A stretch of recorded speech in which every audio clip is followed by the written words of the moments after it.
Okay, I got this filled back up. I'm gonna leave that open until I get my water turned on. I ran 2 conduits underneath the wall. One goes up to the top of the hill.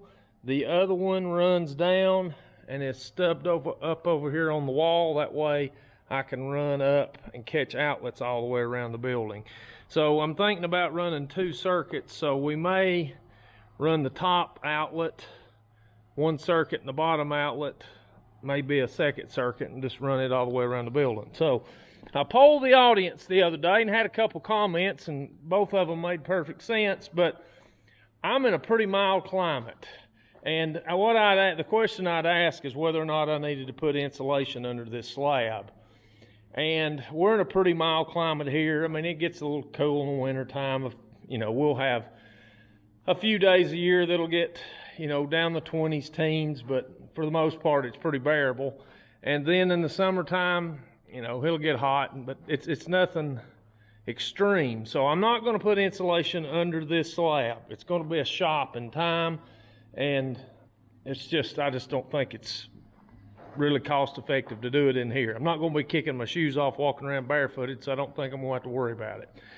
But I was going to insulate around the outside. I was going to put 1 inch of insulation on the outside and then put some kind of batter board. But I got to thinking, well, if you're not putting it underneath the floor, do you need it out there? You're going to backfill against it. But I still wanted something. So what I'm going to do, I didn't want wood in the ground. So my concrete will pour to the bottom of this green board. But I know they do it all the time. They'll let a green board go down here and they'll backfill against it. I just didn't want wood in the ground. So what I'm going to put on it is PVC. I know some of you are going to say, well, in the world you spend that much money to put that around it. But what I'm going to do is that should lay in there and not rot for a long, long, long, long time. And I'll get a little insulation value from it.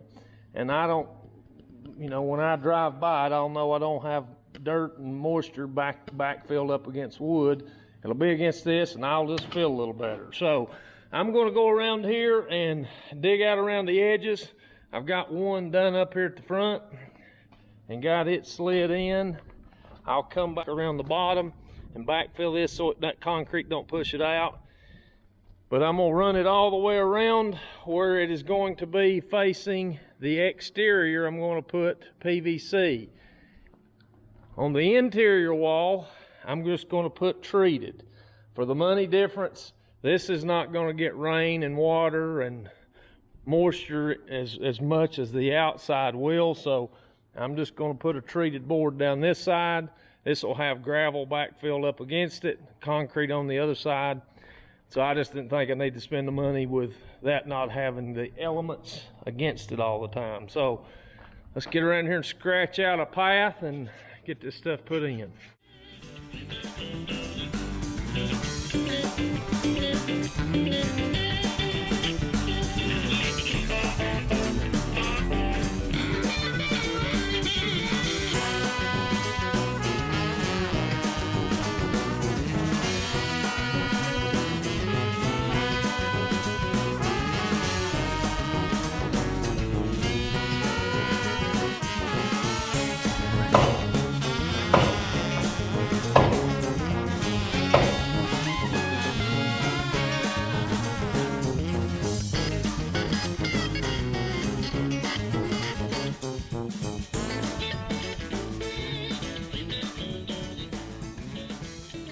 All right, I got everything buttoned up around the bottom. You can see on a couple of them I got daylight shining. They had drove nails into the post where they'd set their green board on, and I didn't realize that, and I tried to get them out and couldn't get them, but that's not going to affect anything. Concrete will lay right above it. But I figured 2 things out while I was doing it. One,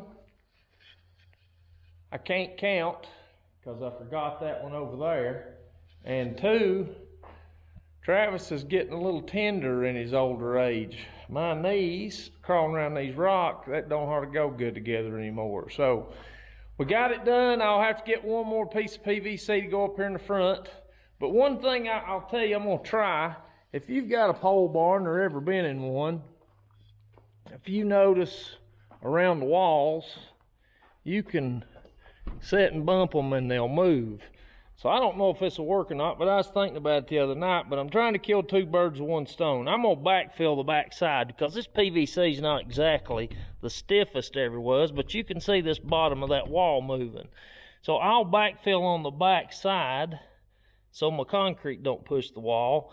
But then I didn't want these to be able to push out inside. And two, when I pour my concrete, I don't want this wall to be able to sit here and move. So what I've done is went around and I took 3-inch exterior screws and I went all the way around the building and screwed them into an angle. So when my concrete pours in here, it'll pour to the bottom of that green board. So that'll be sticking down in that concrete a couple inches.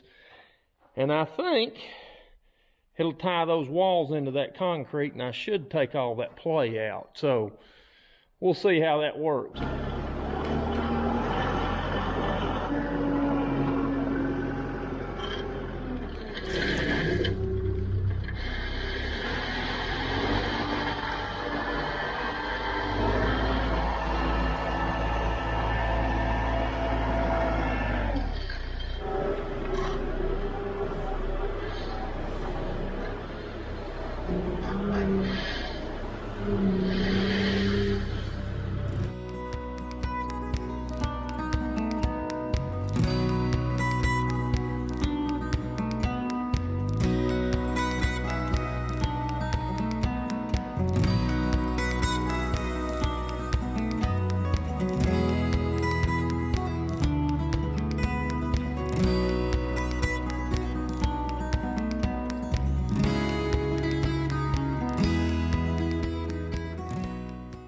This is when it would be nice to have one of them little BX tractors or one of them little John Deere 1025s, little small tractors where you could get in here and maneuver around without worrying about knocking the building down. But that stuff, the one thing, the negative about it is it packs, so it packs in that bucket. If it was 1/2 inch gravel and you spread in here, you could spread them in here about even, but with that stuff, it just clumps and comes out and you can't really spread it real good. But with all these pipes and stuff in here, you can't do much with the tractor. So I'm just gonna get the old shovel and the rake out and do it the old fashioned way, and maybe I won't tear the building down.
Well, I've had about all I want for today, but I got it in pretty good shape, I think. I just eyeballed it and got it drugged down. I'll come in here tomorrow with the transit and just check me and make sure I don't have any high spots or any real low spots. I'll touch it up. I got a little bit of touch-up work to do at the door. And then we will put the vapor barrier down and we'll be ready to lay the steel in here, and hopefully those guys can get to us next week and get this poured.